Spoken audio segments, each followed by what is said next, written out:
I'm watching you guys. You guys are as ticked off as I am. Get rid of Zelenskyy. We finally have a president in the Oval Office. Keep going, guys. Keep hitting me up. I'm watching all this stuff. In the meantime, let's bring in the great Ted Nugent, good friend of mine, Motor City Madman. Ted, you must be as fired up about this as I am. I cannot believe Zelenskyy, after we've given him $200+ billion to come into the White House, into the Oval Office, no less, with J.D. Vance sitting right there. Marco Rubio, we got pictures of Marco Rubio just fuming this whole time, and then litigating this deal with the American media in front of Trump and really trying to embarrass our top two officials into doing a deal. Ted, quick thought, and I want to throw to a soundbite after. Quick thought on this.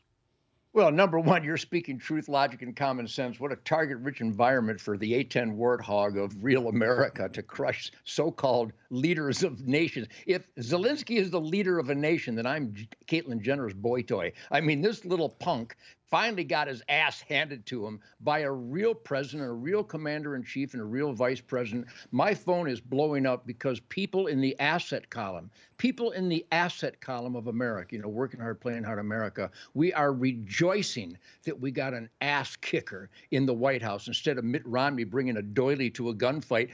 President Trump and J.D. Vance bring an A-10 warthog to a discussion. This is a glorious time. I'm like high on real leadership right now, Eric. God bless you for articulating exactly what real Americans are feeling right now, because this is a moment in time. This is a historical moment, and I'm celebrating. I literally said, I'm driving, I'm coming to the studio, we had the show planned out, and I'm like, listen to this, like, oh my God, got this studio. I'm watching this unveil in front of me, one of the most amazing moments in, I will call it diplomacy, because we're tired of being stepped on and walked over and pushed to send people billions and hundreds of billions of dollars everywhere in the world. And for what?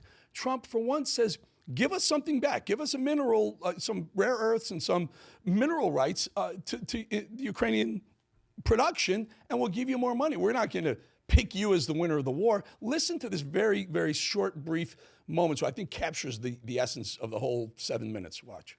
I'm talking about the kind of diplomacy that's going to end the destruction of your country. Yes, but if you are not strong... Mr. President, with respect, I think it's disrespectful for you to come into the Oval Office and try to litigate this in front of the American media. Right now, you guys are going around and forcing conscripts to the front lines because you have manpower problems. You should be thanking the President for trying to bring an end to this conflict. Have you ever been to Ukraine that you say what problems we have? Don't tell us what we're going to feel.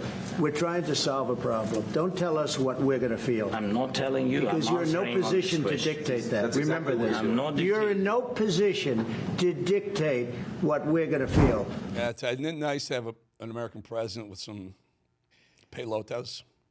You know, I've been honored and humbled and privileged and inspired, stimulated to be in the presence of the great Donald Trump after he came down the escalator for the 2016 campaign. And that's the real McCoy. This is how real Americans who put their heart and soul into being the best that they can be, whatever endeavor, whatever career, whatever dreams they're pursuing.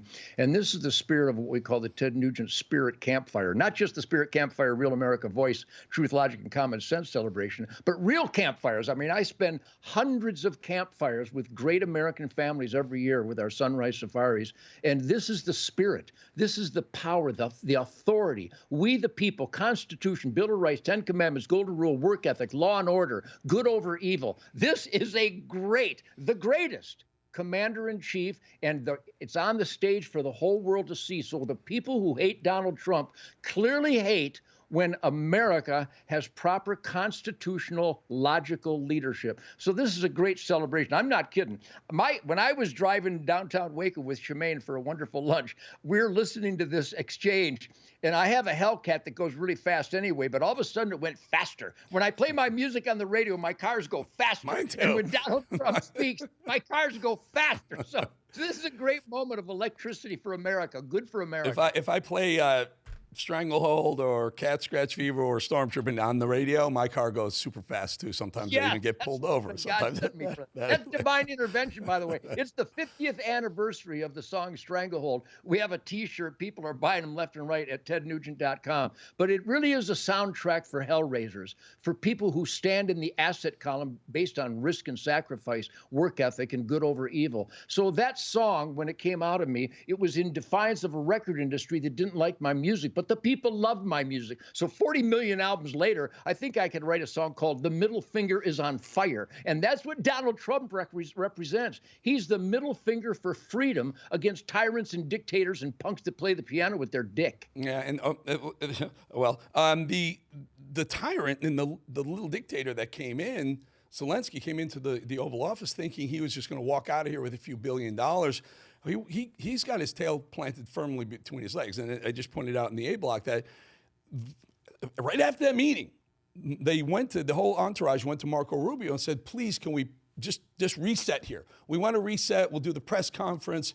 And Rubio said no. Trump said, no, you're not coming back. Or if you are coming back, you're going to come back when you're ready to end the war. And wow, that is the stuff that makes great presidents, superstar presidents. Final thought here. Yeah, well, Trump has surrounded himself with real hellraisers, real constitutionalists, real dedicated servants of we the people. You know, Zelenskyy had it easy because this thing that was the president, thought he was the president. Somebody thought Joe Biden was the president, who said that Hunter Biden was the smartest guy he knew. Can you imagine how easy it would to finagle, to boondoggle, to rip off America when you negotiate Zelenskyy against a Joe Biden? I mean, talking about stealing candy from a baby. Plus, when you money launder with all our tax dollars and the billions and billions of dollars, this is coming to an abrupt end because we have an actual commander-in-chief. And Eric, I got to tell you, the cops and the military guys that I hang with every day, if I have any power at all, it's because of the incredible superhumans that I hang out with every day. The heroes that take an oath to the Constitution are in such celebratory mode, especially when Milley and Austin get fired properly. My friends in the military and law enforcement are going, hallelujah, glory, glory, hallelujah. My commander-in-chief is a real McCoy. So every word out of your mouth, Eric, you have a great take on things. Your radar picks up accurate information. So thank you for having me on your Real America Voice celebration here. But you speak for us. When you open that pretty little mouth of yours with that beautiful mustache and beard, you speak truth, logic, and common sense for the people of America. I hear hey, MD, can I get the voice guy? Can I get the control room in there? Did you guys laugh at the pretty little mouth comment, MD? Is that what happened? Look at Ted. We got control in there. Well, those are my people. Those are my RAV people. I love my RAV people. Those are great people. I think this little episode today will send the message, I think maybe to Xi Jinping if he's thinking of attacking Taiwan. I don't know, maybe even little Rocket Man in North Korea, maybe not want to mess with the United States anymore right now. I mean, we knew Trump was, let me say, he was a badass. I mean, when he gets shot in the ear, gets up, and the first thing he can do is push Secret Service away and say, fight, fight, fight, when he's almost assassinated. You know he's a badass, but now the rest of the world realizes he's gonna be a badass with them too. Final thought before I let you go, Motor City Madman. Well, Trump's not a poser. That really is the real McCoy. That's how he conducts himself. Shemaine and I have spent time with the great president and now with his incredible administration. We were with him at Mar-a-Lago, and he honored me with this Freedom Defender Award, along with General Michael Flynn and a bunch of great people, Mike Tyson and Tyrus and Greg Brecka.